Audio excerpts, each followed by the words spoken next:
Assalamualaikum warahmatullahi wabarakatuh. Perkenalkan nama saya Yusrani Nur Arifah, mahasiswa program Magister Manajemen Fakultas Ekonomi dan Bisnis Universitas Negeri Jakarta. Pada kesempatan kali ini, saya akan mempresentasikan proposal penelitian tesis saya yang berjudul Peran Modal Sosial dalam Pinjaman Berkelompok sebagai Strategi Menurunkan Kredit Macet pada Model Bisnis Grameen Bank, studi kasus pada borrower PT Amarta Mikro Fintech di wilayah Banten. Untuk agendanya terdiri dari bab satu pendahuluan yang berisikan latar belakang, identifikasi masalah, pembatasan masalah, rumusan masalah, tujuan penelitian, dan juga manfaat penelitian. Sementara di bab 2 yaitu tinjauan literatur, terdapat pembahasan tentang landasan teori, penelitian terdahulu, kerangka konseptual, dan di bab 3 yaitu metodologi penelitian, terdapat pembahasan mengenai metode penelitian, tempat dan waktu penelitian, subjek penelitian dan sumber data, metode pengumpulan data, metode analisa data, pemeriksaan keabsahan data, dan juga program perangkat analisis yang digunakan untuk mengolah data kualitatif. Sebelumnya, saya ingin memperkenalkan PT Amarta Mikro Fintech yang menjadi subjek penelitian saya, yaitu adalah salah satu perusahaan fintech peer-to-peer lending terdepan di Indonesia yang menyalurkan pinjaman mikro kepada perempuan pengusaha mikro melalui skema tanggung renteng atau modal sosial. PT Amarta Mikro Fintech telah menyalurkan pinjaman kepada lebih dari 2,6 juta perempuan pengusaha mikro di seluruh Indonesia, dengan tingkat pengembalian pinjaman mencapai 97,29%. Peminjam PT Amarta Mikro Fintech sendiri adalah perempuan pengusaha mikro yang tergabung dalam kelompok-kelompok tanggung renteng, di mana kelompok-kelompok ini menerapkan prinsip modal sosial yang mirip dengan model bisnis Grameen Bank. Nah, kita mulai di bab satu pendahuluannya, latar belakang penelitian ini. Jadi, seperti yang sudah saya sebutkan sebelumnya, terkait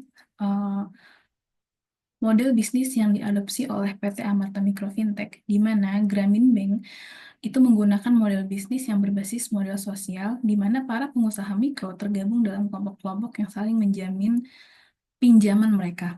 Model ini telah terbukti efektif dalam meningkatkan tingkat pengembalian pinjaman dan menurunkan risiko kredit bermasalah. Grameen Bank telah berhasil memberikan pinjaman kepada lebih dari 90 juta perempuan di seluruh dunia dengan tingkat pengembalian mencapai 98%. Grameen Bank memiliki strategi pengelolaan kredit bermasalah yang efektif, termasuk penagihan yang proaktif, restrukturisasi pinjaman, dan pemberian pelatihan kepada pengusaha mikro. Strategi ini membantu Grameen Bank dalam meminimalkan kerugian akibat kredit bermasalah. Pada umumnya, Grameen Bank memiliki tingkat kredit bermasalah yang rendah, yaitu sekitar 2%. Nah, namun di sini menurut Besley tahun 1995, ada efek positif dan juga negatif dari pinjaman berkelompok.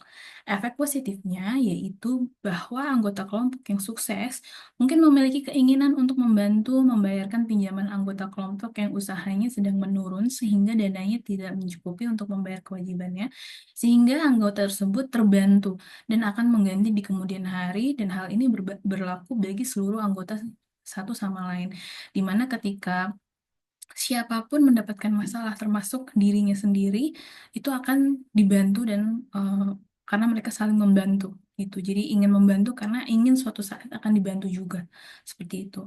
Nah, sementara efek negatifnya adalah jika mayoritas kelompoknya gagal bayar, maka akan mempengaruhi anggota lain untuk tidak membayar karena terbebani dengan kewajiban anggota lainnya yang padahal anggota tersebut dapat melunasi pinjaman mereka sendiri sesegera mungkin gitu. Jadi kalau misalnya ada 10 orang di dalam pinjaman tersebut, kalau misalnya yang tidak bisa membayar pada saat itu hanya satu orang, maka 9 orangnya bisa untuk menggantikan angsuran satu orang ini. Tapi kalau sebaliknya, misalnya lebih dari 5 orang yang tidak bisa em, membayar angsuran pada saat itu, maka anggota lainnya harus membayarkan, di mana hal itu tentunya membebani. Padahal kalau misalnya tidak untuk membayar angsuran temannya, dia bisa untuk sekaligus melunasi hutangnya sendiri. Seperti itu kurang lebihnya. Nah, lemahnya modal sosial menurutku Coleman, ketika terjadi migrasi ataupun perpindahan penduduk dan kedatangan penduduk, sehingga menimbulkan nilai-nilai baru yang berakibat akomodasi penyesuaian nilai-nilai. Sehingga demikian, tujuan penelitian ini adalah untuk mengetahui bagaimana peran model sosial sebagai strategi pengelolaan NPL atau non-performing loan atau kredit bermasalah, kredit macet, yang dapat diterapkan PT Amarta Mikrofintech di wilayah Banten yang merupakan wilayah dengan jumlah NPL tertinggi. Menurut Nasution tahun 2020, pemahaman konsep tata kelola kredit mikro secara ideal tidak dimiliki semua pemangku kepentingan program pembiayaan kredit mikro. Beberapa penelitian juga mengungkapkan hal ini dikarenakan rendahnya pengetahuan manajerial dan bahwa banyak lembaga yang rata-rata tidak memahami perbedaan cara mengelola kredit mikro dengan lembaga pembiayaan kredit lain seperti bank. Selanjutnya, dalam mengidentifikasi masalah, yang pertama, modal sosial adalah satu-satunya jaminan dalam pinjaman kredit di PT Amarta Mikrofintech. Kemudian, kredit macet tertinggi Amarta adalah di wilayah Banten dan berkontribusi sebanyak 4% dari total NPL Amarta, yaitu secara 3% untuk secara keseluruhan. Kemudian jumlah peminjam aktif di wilayah Banten di Amarta ada sebanyak 89.000 orang atau 3% dari total keseluruhan pinjaman aktif Amarta secara nasional. Kemudian jumlah karyawan Amarta di wilayah Banten ada 107 orang, di mana sudah cukup proporsional juga, di mana perbandingan antara jumlah petugas lapangan dan jumlah peminjam adalah 1:155, artinya sudah proporsional. Saat ini terdapat 9 cabang dari total 123 cabang di wilayah Banten. PT Amarta Mikrofintech difokuskan hanya untuk pemulihan dan tidak memberikan fasilitas pinjaman baru. Nah, untuk membatasi penelitian ini, peran modal sosial dalam pinjaman berkelompok responden dibatasi, yaitu hanya kepada ketua kelompok peminjam di PT Amarta Mikrofintech di wilayah Banten yang memiliki anggota kurang lebih 9 orang. Kemudian rumusan masalah dalam penelitian ini pertama yaitu bagaimana peran sosial dalam pinjaman berkelompok untuk menurunkan risiko kredit macet pada pinjaman PT Amarta Mikrofintech di wilayah Banten. Kemudian bagaimana strategi PT Amarta Mikrofintech dalam menangani tingginya tingkat kredit macet di wilayah Banten. Dan yang terakhir adalah bagaimana strategi pembiayaan kredit pinjaman berkelompok PT Amarta Mikrofintech khususnya di wilayah Banten. Dan selanjutnya, tujuan penelitian ini yang pertama peran modal sosial sebagai strategi pengelolaan NPL yang diterapkan oleh PT Amarta Mikrofintech di wilayah Banten yang merupakan wilayah dengan jumlah NPL tertinggi. Kemudian mengetahui apa strategi PT Amarta Mikrofintech untuk menangani tingginya tingkat kredit macet di wilayah Banten dan juga mengetahui apa saja strategi pembiayaan kredit pinjaman berkelompok di PT Amarta Mikrofintech khususnya di wilayah Banten. Nah, selanjutnya adalah manfaat penelitian. Yang pertama, untuk peneliti sendiri, di mana hasil penelitian ini diharapkan dapat membantu peneliti menjelaskan peran modal sosial dalam pinjaman berkelompok sebagai strategi pengelola risiko kredit pinjaman Grameen Bank di wilayah Banten. Kemudian secara umum peneliti dapat menerapkan teori dan pengetahuan yang diperoleh dari bekerja sebagai analis risiko kredit di lembaga keuangan dan pembelajaran di perkuliahan Magister Manajemen Strategik, serta secara khusus memahami tentang perilaku peminjam dana di Grameen Bank. Kemudian, bagi manajemen PT Amarta Mikrofintech dan perusahaan Grameen Bank lainnya, yang pertama diharapkan dapat meningkatkan pemahaman pasar dan juga karakteristik peminjam di wilayah Banten, kemudian meningkatkan keputusan bisnis, mengurangi risiko, meningkatkan manajemen kinerja, meningkatkan inovasi, mendukung pengembalian keputusan berbasis data, dan mendukung pertumbuhan dan keberlanjutan bisnis. Sementara untuk pihak lain diharapkan hasil penelitian dapat menjadi bahan evaluasi dalam merumuskan strategi pembiayaan di Indonesia dan khususnya di wilayah Banten. Dan juga penulis berharap dapat bermanfaat bagi pembaca untuk mempertimbangkan peran modal sosial sebagai referensi penelitian terkait untuk penelitian selanjutnya.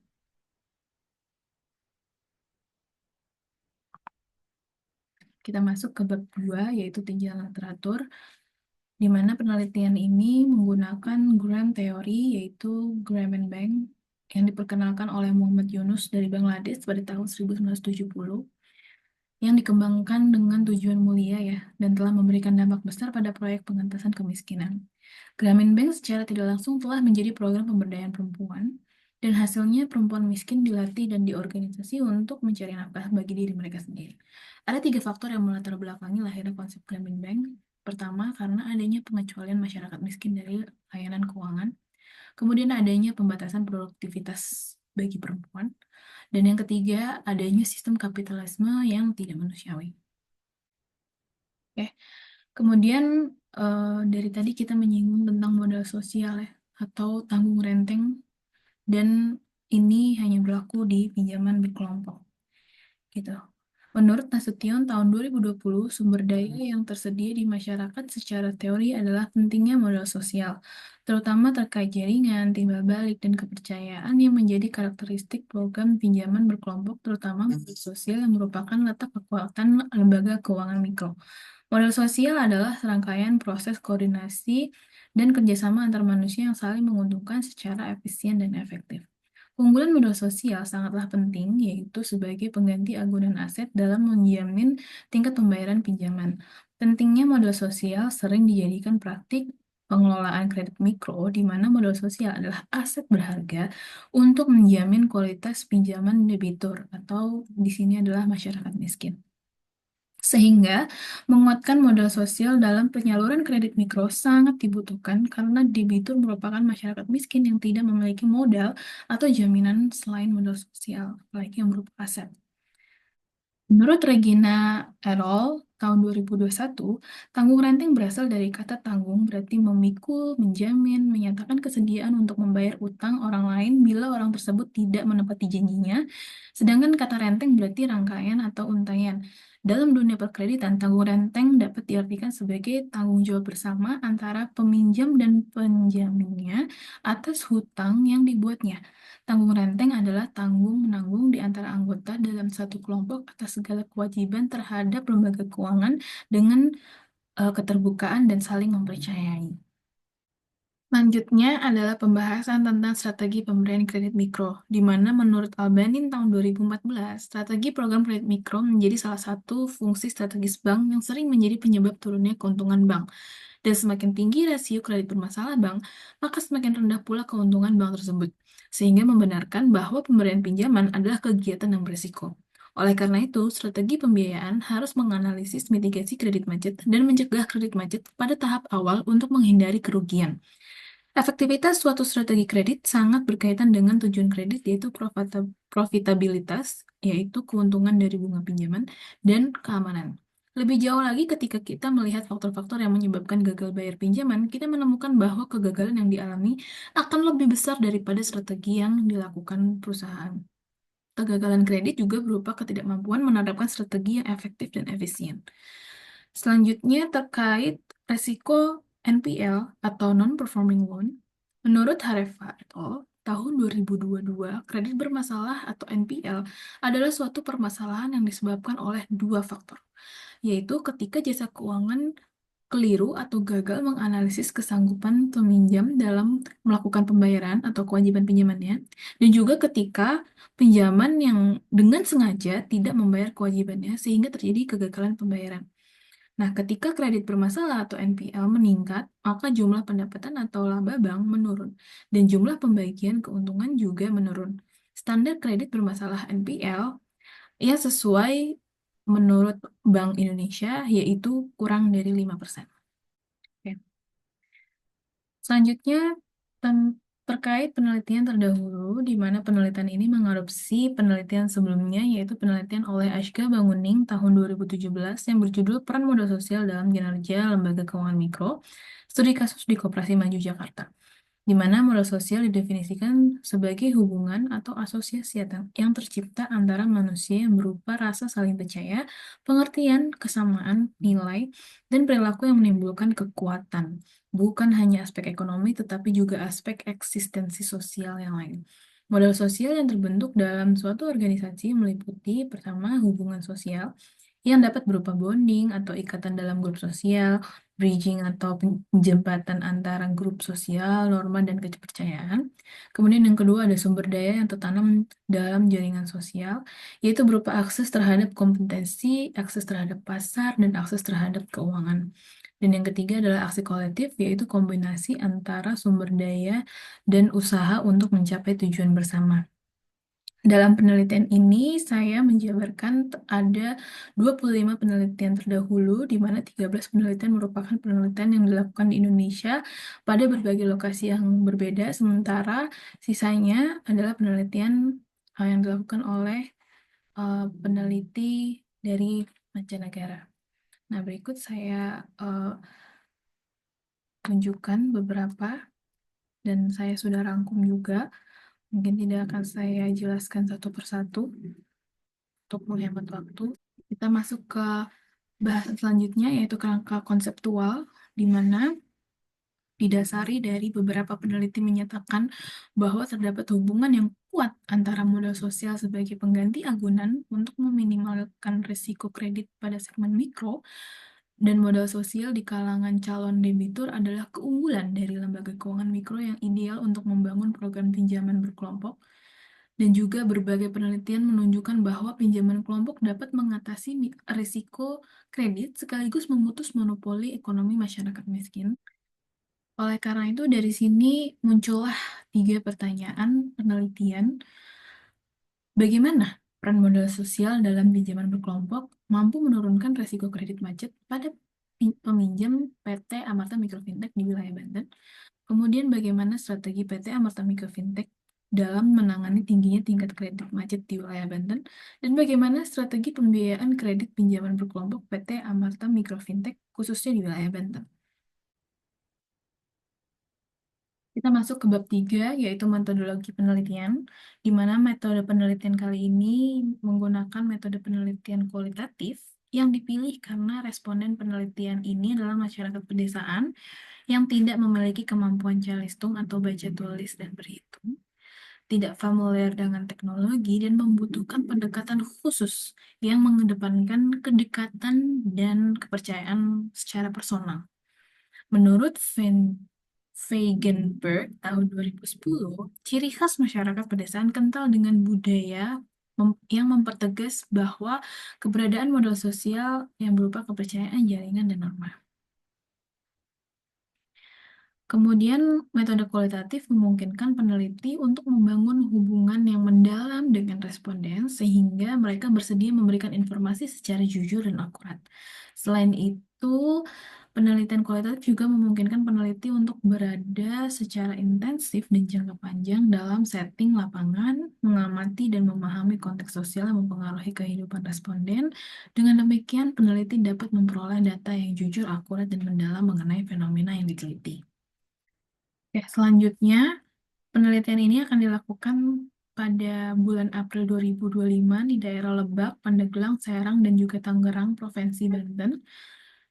Kemudian menggunakan data primer, di mana subjek penelitiannya adalah 3 orang karyawan baik kantor pusat maupun kantor cabang PT Amarta Mikro Fintech, serta 10 orang ketua majelis, di mana kriteria pemilihan eh, informan yaitu peminjam didasarkan pada 4 hal, yaitu pertama, ketua kelompok majelis pinjaman yang terdiri dari minimal 10 orang, kemudian memiliki tingkat kehadiran anggota lengkap lebih dari 50% dari jadwal pelayanan selama 1 tahun. Kemudian anggota majelis memiliki status pinjaman yang lancar dan ada yang macet. Dan yang keempat, usia majelis dan pinjaman di PT Amarta Mikro Fintech itu sudah lebih dari 4 tahun.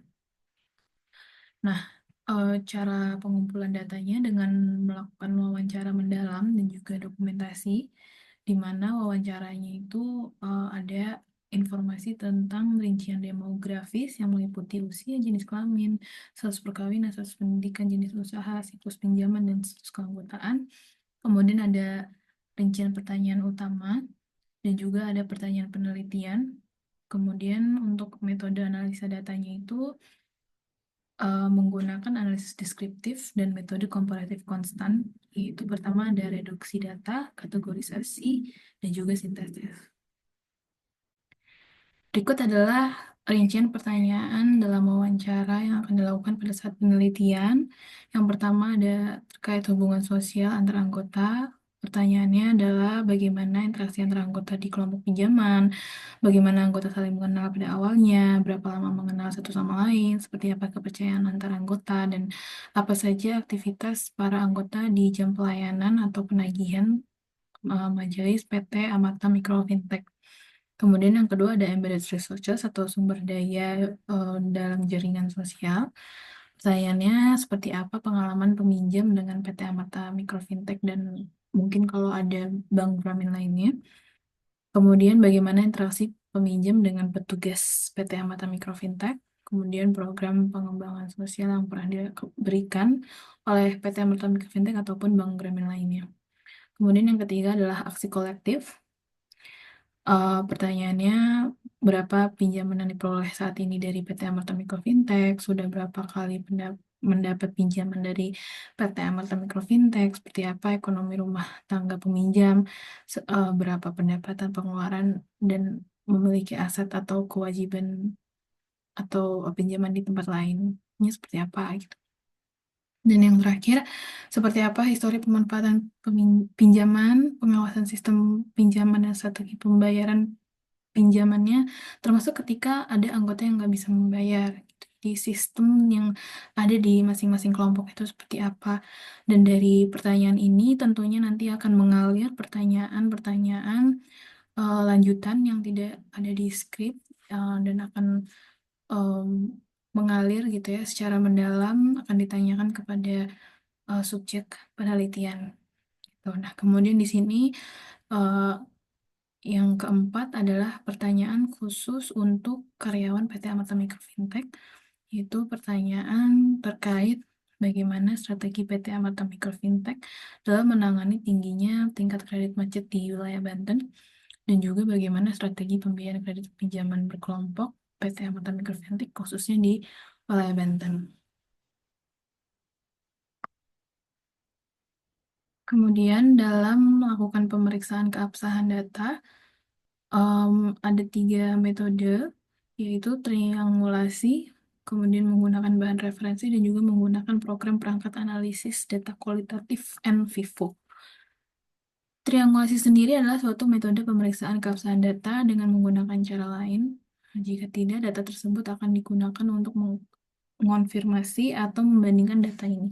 Lebih spesifiknya, triangulasi yang digunakan dalam penelitian ini adalah triangulasi sumber, artinya membandingkan dan memeriksa silang tingkat keandalan informasi yang diperoleh pada waktu yang berbeda dan dengan cara yang berbeda dalam penelitian kualitatif. Salah satu cara untuk mencapai hal tersebut adalah dengan membandingkan hasil wawancara antara satu sumber atau informan dengan sumber atau informan penelitian lainnya, yang seperti disebut oleh Moleong tahun 2007. Kemudian bahan referensi, bahan pendukung yang mendukung data yang kita temukan. Misalnya untuk membangun kredibilitas data wawancara, harus didukung dengan transkrip wawancara, foto atau dokumentasi otentik. Yang selanjutnya hasil penelitian tersebut diperkuat dengan perbandingan dengan temuan penelitian sebelumnya. Kemudian menggunakan program perangkat analisis data kualitatif NVivo, yaitu untuk pengembangan, dukungan, dan manajemen analisis data kualitatif yang fungsi utamanya adalah untuk melakukan coding data dengan efektif dan efisien, di mana NVivo dapat membantu para peneliti kualitatif melakukan coding terhadap data dari beragam sumber dan sekaligus memisahkan data yang bersumber dari informan peneliti serta sumber sekunder seperti buku, laporan hasil penelitian, dokumen-dokumen sejarah, artikel-artikel jurnal, isi website, berita online, proceeding konferensi, memos, catatan lapangan, anotasi bibliografi, dan bahkan jurnal harian peneliti yang tersimpan dalam NVivo. NVivo juga efektif untuk triangulasi. Ya, berikut adalah daftar pustaka yang digunakan dalam menyusun bab 1 sampai dengan bab 3 proposal penelitian ini. Sekian yang dapat saya sampaikan, kurang lebihnya saya mohon maaf. Em, saya ucapkan terima kasih.